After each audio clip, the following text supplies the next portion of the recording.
Today we're going to look at answering one of the hard questions. Should you play Monster Hunter Wilds right now? Because if you look at Steam, you'll see it's in second place right now for most played games. It has a huge all-time peak, a huge 24-hour peak, and a huge current peak. But if you also look at Steam, you'll see that it has mixed reviews despite that huge amount of people playing the game. And just like any big game, there's always going to be people who don't like it. That is normal, but this seems to be an abnormally high amount of people who are downvoting the game or leaving a negative review despite its huge amount of popularity. So if you're one of the people who has not purchased the game yet, you're kind of on the fence, you're waiting to see, well, does it need a patch? Will I wait for the first DLC to come out? Should I just wait overall? This video is for you. So Monster Hunter Wilds is a great game. There is no doubt about that there's a great game in here, but as of right now it definitely has some problems, and that is reflected in those negative reviews. The number one complaint I see in the reviews is the optimization, that the game does not run well across multiple systems, and usually when there's optimization problems, I don't take that to heart because it's varied between PCs. You never really know if you're going to be impacted or not.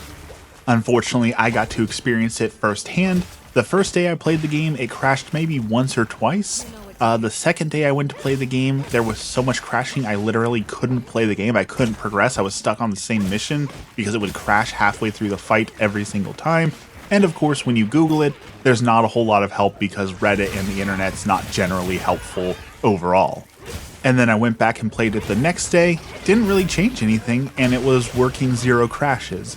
So there's obviously a lot of problems in there. And that's just one of the more annoying things. There's also people who are having all sorts of issues with like visual glitches. There's people who have issues with like the loading of the different assets not popping up, hideous character models, all sorts of things in that realm that are really detracting from the gameplay. And to make matters worse, when the people came out and started complaining about all these optimization problems, the response from the dev team was, well, try updating your graphics card or turn on compatibility mode. Rather than admitting that there's an issue, they simply told people to do these very basic troubleshooting things. Now, obviously you should do those things, and poor graphics card drivers, things like that, can cause issues. However, with this many people experiencing this many issues, it seems to be that there is an underlying issue that is not being addressed that a graphics update will not fix. And the reason that's so concerning is because it now begs the question of, is the dev team going to take the time to fix some of these issues, or do they not even acknowledge the issue exists? Usually when people don't buy a game on launch, they wait, 5 months, 6 months, a year until it's on sale, as well as there's been a few patches and a few things have been changed, and a lot of the bugs have been smoothed out. So now people are wondering, well, is that going to happen? Are those bugs going to be smoothed out, or is the dev team not even going to acknowledge they exist? The second most popular complaint I've seen, and one that I've personally griped about as well, is the story and on-rail experience in this game. If you've never played Monster Hunter before, I would say the first 10 to 15 hours of the game is going to be the, quote, story mode.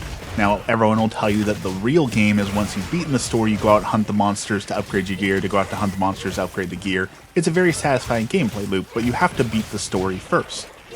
And the story is very on rails in this game, and it's very invasive and very annoying. And that's why I said it's something that I griped about as well, because what will happen is you'll accept a quest for the main story, and then it'll put you through a cutscene, and then it'll put you through another cutscene, and then you'll chat with characters, and then you'll get on your mount and you'll slowly start working towards the objective area, and then you'll get a cutscene, and then they'll be talking, and then you'll get a cutscene, and then you'll finally get to fight a monster for about 5 minutes, 10 minutes, and then there'll be a cutscene, and then you'll slowly walk back to base, and then there'll be a cutscene, and then characters will talk, and then there'll be a cutscene, and then they'll tell you need to hunt a new monster, and then there'll be a cutscene, and it just gets very, very old fast. For a game called Monster Hunter, there's not a whole lot of hunting monsters. You're just going through all these cutscenes that, quite frankly, the story doesn't matter.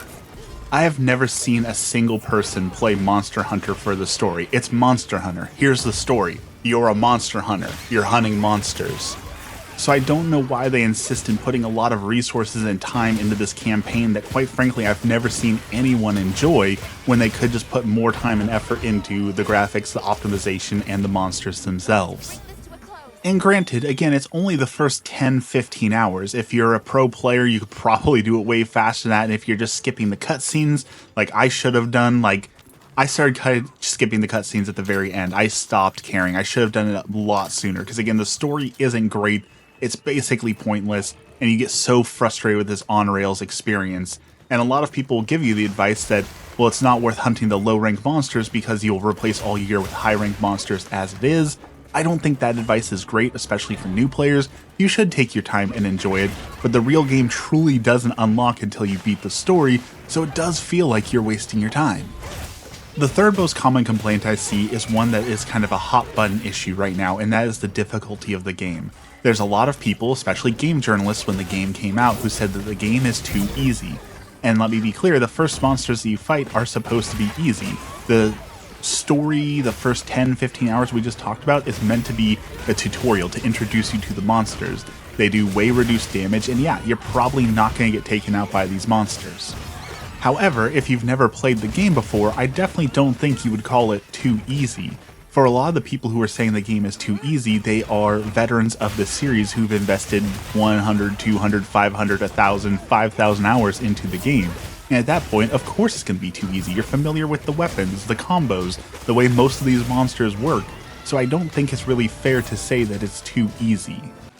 So if you're worried about difficulty, the game does have some difficulty, but it is definitely not on the same level of like Elden Ring or a Souls game. In fact, I did a video on, is Monster Hunter a Souls-like game? And I'm not going to make you go watch that whole video. The answer is basically no. It does have some things in common with the combat, but it is much, much, much more forgiving than those games. So if you're worried that you won't be able to beat the game, you should be able to handle it even if you're not, quote, skilled enough to handle Elden Ring. By the way, I'm not. I hate Elden Ring, and I've been able to master Monster Hunter pretty darn well. So now that we've laid out the most pervasive issues, let's answer the question at the beginning of the video. Should you get Monster Hunter right now if you're on the fence about it, despite all these issues that we've brought up? And it's a really hard question to answer. I've been really enjoying Monster Hunter when I can play it, but it's really hard for me to recommend a game that you might not be able to play. The fact that an entire day of the weekend that I wanted to enjoy monster hunting, I just couldn't, was an entirely frustrating experience that made me want to put it down and not pick it back up. The story was such a slog, it made me want to stop playing. I knew that once I got to the end of it, I would have a whole lot more fun, and I truly did, but that first 10-15 hours is such a slog, and we should never have to do, oh, well, it gets better, you just have to play it boring and not enjoy it for 10 hours, and then it gets really good. That's just really bad game design. So as much as it pains me to say it, as I would love to see this game have the most concurrent players, I'd love to see Monster Hunter become less of a niche and more mainstream, more people enjoying it, for us to get more sequels and more spin-offs and all those sort of things. I'm going to say if you haven't purchased it already, it's probably best to wait. Monster Hunter almost always gets some sort of DLC. The last couple games we've seen that. After about a year or so, we've seen a big DLC that changes the game, adds new mechanics, adds new monsters. So you're not going to be too late if you wait a year. In fact, you'll probably be hunting at the right time with the new DLC. Hopefully by then they've sorted out and optimized some things. It is also worth noting that when they release DLC, they usually release even harder monsters and the difficulty spikes. In which case, if your main turnoff is difficulty, waiting just means that it's going to get even harder. And I do think the game is overall worth full price. I'm definitely going to get the hours out of the game to justify the full price of the game. But again, if you haven't paid that full price, I just don't think you should right now. And again, I hate saying that because I really love the game and I really want people to enjoy Monster Hunter and get into it. But there's a lot of frustrations here. So if you have purchased the game and for whatever reason you're watching this video, tell us in the comments down below, do you regret it? If you have not purchased the game after watching this, are you going to, or are you going to wait? Thank you for talking with me, thank you for watching, and have a blessed day.